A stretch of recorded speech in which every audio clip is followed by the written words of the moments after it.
ሲወጣ ግን መግለጫው በወጣበት መጠን ይሆናል ብዬ በጭራሽ አላሰብኩም። ወይም ዝርዝር ነገሩን ምንም አላውቅም ነበር። የምርጫ ዘርፍ ኃላፊ ነው እርሶ? አዎ የምርጫ ጉዳይ ኃላፊ ነኝ። ላውቅ ይገባኛል።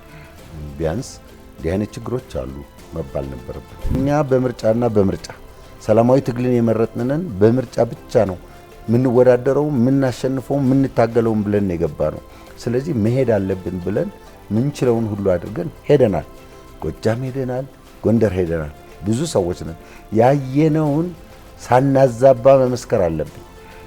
ማለት ትናንት ቆላድባ ሄጃለሁ አልኩህ። ለምሳሌ እኔ አጃቢ አልነበረኝም። ቆላድባ 9ኙ ቡድን ስካይላይት እዚህ አዲስ አበባ ባለው ስብሰባ ተደርጎ የእያንዳንዱ ቡድን መሪ ተነስቶ አንብቦታል።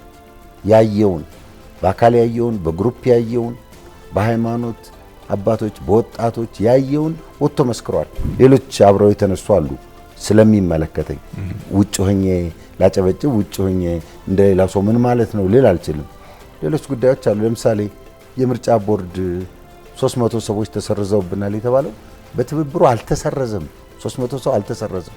ምርጫ ቦርድ ያው ተቋም ስለሆነ ነገ ባለቤቶቹ ወጥቶ ሊያስረዱ ስለሚችሉ የሰረዙብን 5 ሰዎች ዲስኳሊፋይድ ናቸው፣ አያሟሉም ተብሎ ነው።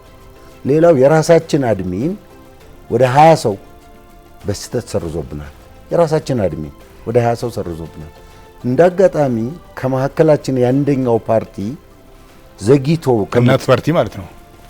በትክክል ነው። እኛ ጋር እንደገና ወደ ትብብሩ ሲመለስ ዘግይቶ ስለነበር 10 ቀን ሲቀረው ነው ተመልሶ እነዛ ሰዎች የምርጫ ምዝገባው ሊያልቅ ቀናት በቀሩት 3 ወይም 4 ቀን 10 ቀን አይደለም 3 ወይም 4 ቀን በቀረበት ጊዜ ነው ምርጫ ቦርድ ላይ ጫና አድርገን እንደ ኢህአፓ ካሉ እንደ መኢአድ ካሉ ኃይል ላይ ሰዎች ተቀንሰው ነው የገባው። ያንን ደግሞ ሪሸፍል ለማድረግ ምርጫ ቦርድ ኤክስትራ ማይልስ ሄዷል። የሚችለውን ሁሉ አድርጎልናል። ይሄ እውነት ነው። 300 የሚባለው ነገር ግን ከየት መጣ? እሱን እንግዲህ እንዳልኩህ እንደገና ተመልሰን ስተት ነው ከየት መጣ እንዴት መጣ የሚለውን እኛው ራሳችን መነጋገር አለብን። መግለጫው እንደዚህ አይነት ዲቴል ካለውስ እናንተ የጋራ ማድረግ አልነበረባችሁ? መጀመሪያ ስብሰባው መግለጫው ከመሰጠቱ በፊት ሚቲንግ ኦፍ ዘ ማይንድስ መኖር ነበር። በእኛ መካከል በጉዳዩ ላይ የጋራ ግንዛቤ ሊኖረን ይገባል። የጋራ አቋም ሊኖረን ይገባል። ሚዲያ ካፍ የወጣ አፋፍ ነው። እኛ እንዳደናጋሪ የምንቆጠርበትና ለማፍረስ እንደምንንቀሳቀስ ተደርጎ ወደሚያስገምተን ነገር መሄድ አልነበረብንም። እኛን ያስተባበረን የምርጫ ጉዳይ ነው። ግን በእያንዳንዱ የፖለቲካ ድርጅት አእምሮ ውስጥ ምን እንዳለ ለማወቅ አስቸጋሪ ነው። ስለዚህ አንዱ በፈለገው ይዞ ሊሄድ ሲል ተው እንጂ ወንድም፣ ተው እንጂ ጓድ፣ ይሄ ትክክል አይደለም ማለት የእያንዳንዳችን ኃላፊነት ነው። መጨረሻው ደግሞ ኮንክሉዥን ላይ አቋማችንን እናጤናለን ይላል። እኛ አላልንም። ስካይላይት ከተሳተፉት የፖለቲካ ፓርቲዎች የግምገማው ቡድን አባላት አንደኛው ነኝ። እንደኔ ያሉ በሌሎች ፓርቲዎች ውስጥ የተሳተፉ ሰዎች አሉ፣ ሕያው ምስክሮች። ቁጭ ብለን ሪፖርት አዳምጠን የሁሉንም የ9ኙን ሪፖርት አዳምጠን ነው የወጣ ነው። አንዳችንም አልተቃወምንም። ያንን ሪፖርት ስንወጣ ለምን እንቃወማለን? እዛ ላይ እውነት ነው ብለን አጨብጭበን የወጣንበትን ውጭ ወተን ለምን እንደዛ እንላለን? ስተት ከሆነ ስተቱን እዛውም መጋፈጥ ነበረብን። በየፓርቲያችንም አምጥተን በትብብርም አምጥተን ልንነጋገርበት ይገባ ነበር። በተሳተፋችሁበት የጋራ ባረጋችሁት ፓርቲዎች አንድ ላይ ሆናችሁ ማለት ነው። አዎ ተመልሶ ተቃራኒ ነገር ማምጣት ሌሎች ነገሮችንም ጨምሮ ምርጫ ተሳትፎን ጥያቄ ውስጥ ማስገባት ይጠቅማል ለትብብር? እኔ በማውቀው መጠን በምንም መንገድ ትብብር ከምርጫው አይወጣም። እንውጣ ቢባል እኛ ተበታትነን ነው የሚወጣው። አንድ ሆነን ከምርጫው አንወጣም፣ እርግጠኛ ነኝ። መግለጫው ላይ አንድ ሌላ ትልቅ ጉዳይ ተደርጎ ሲወራ የነበር የሀረሪ ጉዳይ ነው። አታውቁታል በጋራ? አዎ 1 2 3 ቀን አጫጩ ሆናል ማለት ገርሞን ስላላወቅን ነው። እነሱ ሰው ተኩ። የሀረሪ ክልል በህገ መንግስታቸው የክልል ፓርቲ የክልል ምክር ቤት አባል የሚሆነው እዛ መወለድ አለበት ይላል። እዛ ካልተወለደ መወዳደር አይችልም ይላል። ይሄ የክልል የሚባል ነገር ያለበት ጣጣ ስለሆነ ያንን የክልል ህገ መንግስት እኛ ልንሽረው አንችልም። በዚህ ሁኔታ ያለን አማራጭ ምንድን ነው?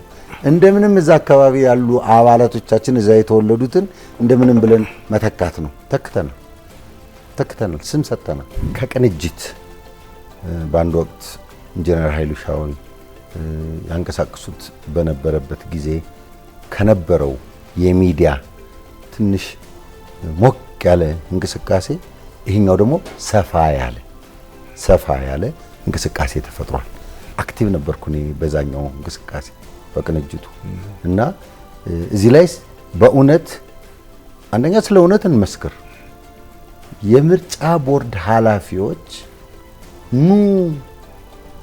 ኑ ሰው ስጡን፣ በዚህ ተከራከሩ፣ እዚህ ቦታ ከሌን ስደዱ፣ እኛ እስኪ ደክመን ድረስ በየጣቢያው እየተጋበዝ ተከራክረናል። በተለይ ትብብር እንዳውም ምርጫ ቦርድ በሌሎች ፓርቲዎች ይታማል። ለነሱ ይሄን ያህል ሰፊ አየር ጊዜ እየሰጣችሁ ለነሱ ይሄን ሁሉ ቦታ እየሰጣችሁ እየተባለን ሁሉን ሰማ ነበር። ያነሰ ጊዜ በፍጹም በጣም ጥሩ የሆነ እንቅስቃሴ ነው የነበረው። ከምርጫ ቦርድ ጋር በጣም ጥሩ ምርጫ ቦርድ ለተቃዋሚ የፖለቲካ ፓርቲዎች ይሄንን የምርጫ ጉዳይ እንድናሳካ እንድንሰራ አድሚን አሰልጥኖልናል። አድሚኒስትሬተሮችን አሰልጥኖልናል። ስራውን ለመስሪያ ላፕታፕ ለእያንዳንዱ ፓርቲ ሰጥቷል። እውነቱ መነገር አለበት፣ ሀቁ መነገር አለበት። እውነት ነው። በተለይ ደግሞ ከኛ ጋር አክሰሲቢሊቲው ብትፈልግ ወይዘሮ ሜላትን ብትፈልግ ምክትሏን አቶ ተስፋዬን ለማግኘት እኔ ደውዬ አጥቻቸው አላውቅም።